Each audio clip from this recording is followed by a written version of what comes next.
Hari ni kita akan buat crispy wonton enoki. Dan nak dekat pertengahan Ramadan ni, selalunya orang dah start kurang makan nasi-nasi ni. Kau hampa jenis yang 30 hari, 30 kali balun je nasi tak henti.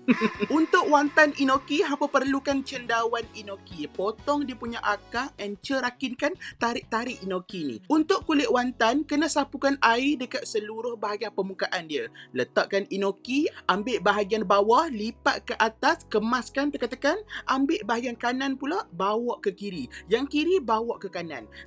Kelas hari ni ada belajar cara lipatan sikit lah. Buat banyak-banyak. Enoki ni murah je, sepaket RM1. Untuk pancuran tepung, aku guna tepung bestari je. Senang. 1 cawan tepung, 1 sudu paprika, 1 sudu bijan hitam, 1 sudu bijan putih dan air yang dicampur dengan ais. Kacau adunan tepung ni sampai sebati, tak pekat, tak cair. Macam nak goreng ayam. Panaskan minyak dulu and celup wonton enoki ni dalam tepung. And bila minyak dah panas, boleh goreng lah. Masa letak tu nanti, goyang-goyang sikit supaya enoki tu dia terbuka cantik. Make sure minyak panas tau. And goreng wonton enoki ni tak lama pun. Sekejap je. Sampai dia dah golden brown macam tu, boleh angkat. Sedap weh. Memang layan lah makan enoki ni. Nak ngunyah-ngunyah Thai morih pun boleh. Boleh dip dengan sos cili, Thai sauce, mayonis. Aku makan dengan sriracha ni. Sedap. Crunchy. Try lah buat. Ni dah paling senang dah ni, aku rasa. Kalau malas juga, tak tahulah nak kata apa.